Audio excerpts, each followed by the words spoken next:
Ya, terungkap tato Tom Haye di lengan kiri ternyata berkalimat Indonesia dan inilah tulisannya. Dan terungkap pula alasan Martin Paes lama membela timnas Indonesia. Ada info dari sumber A1. Yang terakhir, Sinteyong belum teken kontrak dengan timnas Indonesia karena pilih belati timnas Korea Selatan. Simak selengkapnya di sini hanya di Kamus Bola bersama saya untuk Anda.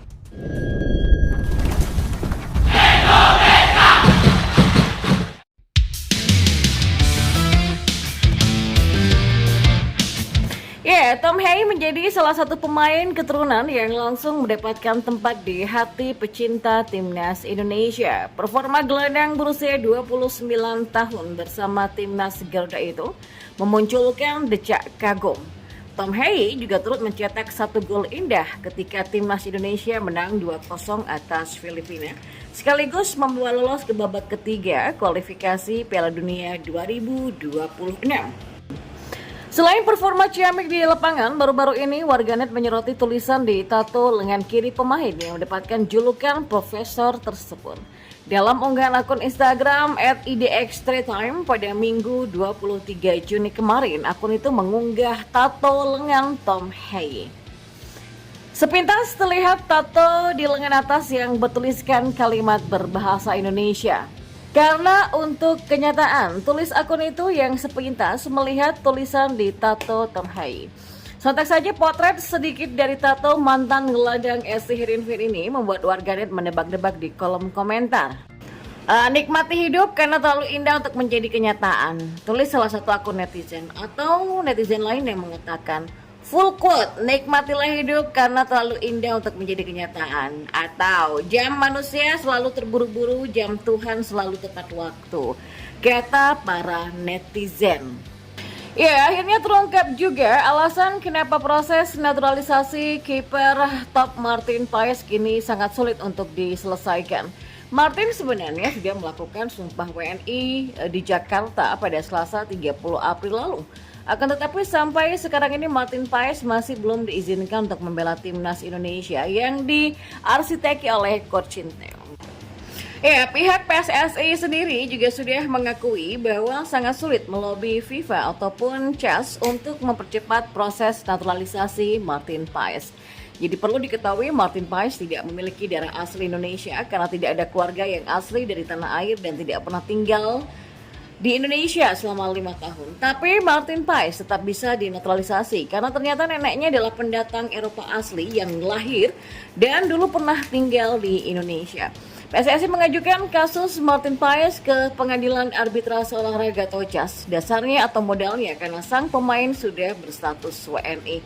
Lantas kenapa proses naturalisasi Martin terkesan terlarut-larut padahal sudah resmi menjadi warga negara Indonesia? Salah satu pengamat sepak bola Indonesia, Bung Harpa, mengungkapkan pada bulan Juni 2024 tak ada jadwal sidang di CAS untuk membahas Martin Paes. Berdasarkan pernyataan dari Ketua Umum PSSI Erick Thohir, dia menyebut proses naturalisasi Martin Paes masih terganjal karena harus ada beberapa dokumen yang wajib dilengkapi. Bagi Bung Harpa, ia mewajarkan proses sidang Martin Paes lama karena sidang ini merupakan yang tertinggi di ranah sepak bola sehingga secara prakteknya tak bisa dengan mudah langsung begitu saja selesai. Ada tahapan-tahapan yang harus dilewati. Kemudian Bung Harpa membocorkan bahwa dia punya informasi terpercaya dari salah seorang sumber resminya terkait sidang Martin Paes. Bung Harta menegaskan salah satu kendala yang mungkin terjadi adalah karena untuk sekali sidang di CAS perlu mengeluarkan dana yang tidak murah. Dan satu informasi yang penting juga ya, ini info dari A1 dari seorang kolega yang mungkin gue bisa katakan saudara gue yang memang bergerak di bidang hukum ya.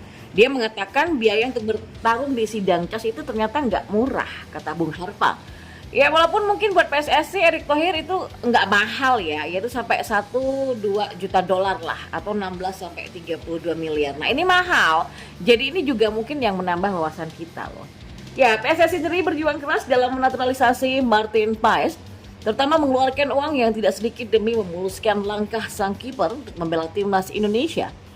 Belum lagi kata Bung Harpa, Ada tambahan biaya lain seperti membayar pengacara atau lawyer, transport, biaya akomodasi, dan lain-lain. Jadi nggak cuma 1 sampai 5 miliar aja yang dikeluarin, tapi puluhan miliar. Jadi harus ketika kita bagus, kita harus fair, memuji, memberikan apresiasi. Tapi ketika ada kurangnya, kita juga harus berani mengkritik. Pungkas Bung Harpa.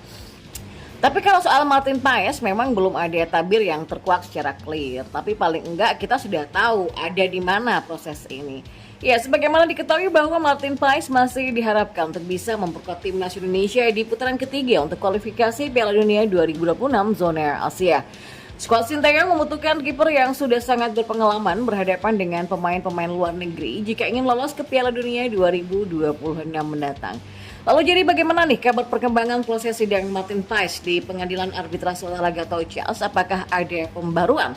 Sampai sekarang tidak ada nama Martin Paes dalam agenda sidang yang bakal dilakukan oleh CAS selama 1 bulan ke depan. Ya, kontrak Sinteyong dengan timnas Indonesia memang akan berakhir pada 30 Juni 2024. PSSI juga sudah menawarkan perpanjangan kontrak 3 tahun sampai 2027, namun sang pelatih belum memberikan tanda tangannya.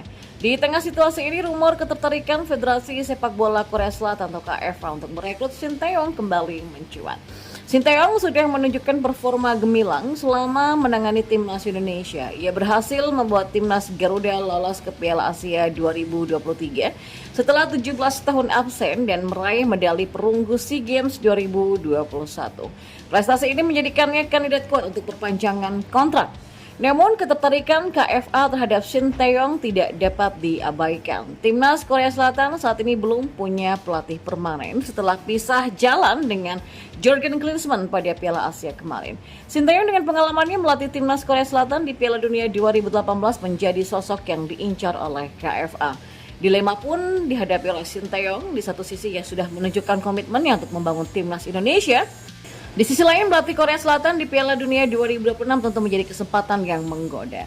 Ya, keputusan Sinteyong akan menentukan masa depan timnas Indonesia. Jika ia memilih kembali ke Korea Selatan, PSSI perlu mencari pelatih baru yang kompeten untuk melanjutkan proyek jangka panjang timnas Garuda. Media Korsel Best 11 melaporkan bahwa Sinteyong memang masuk dalam kandidat pelatih baru timnas Korea Selatan. Hal ini memang tidak lepas dari performa apik Sinteyong bersama timnas Indonesia. Best 11 menurunkan artikel berjudul tajuk sepak bola Kim Tae-sok, nama yang jarang disebut untuk calon pelatih tim nasional berikutnya. Siapapun yang dipilih akan mendapatkan perhatian besar pada Kamis kemarin. Selain itu, kontrak Sinteyong dengan timnas Indonesia akan berakhir pada bulan ini, sehingga dia punya peluang untuk kembali ke Korea Selatan. Namun, Kim Tae-sok juga menyinggung masalah gaji yang bisa menjadi penghalang bagi Sinteyong untuk melatih timnas Korea Selatan. Ketua Umum PSSI sendiri, Erick Thohir, ikhlas kalau Sinteyong berlabuh menjadi pelatih timnas Korea Selatan, sebab sampai sekarang Sinteyong belum tanda tangan kontrak dengan timnas Indonesia. Sebelumnya, salah satu media Korsel mengungkapkan jika Sinteyong berpeluang kembali melatih tim negeri Gingseng karena kontrak dengan Indonesia akan segera selesai pada akhir Juni. Di sisi lain, Erick Thohir yang juga Menteri BUMN tidak melarang kalau pelatih asal Korea Selatan itu ditarik oleh negaranya.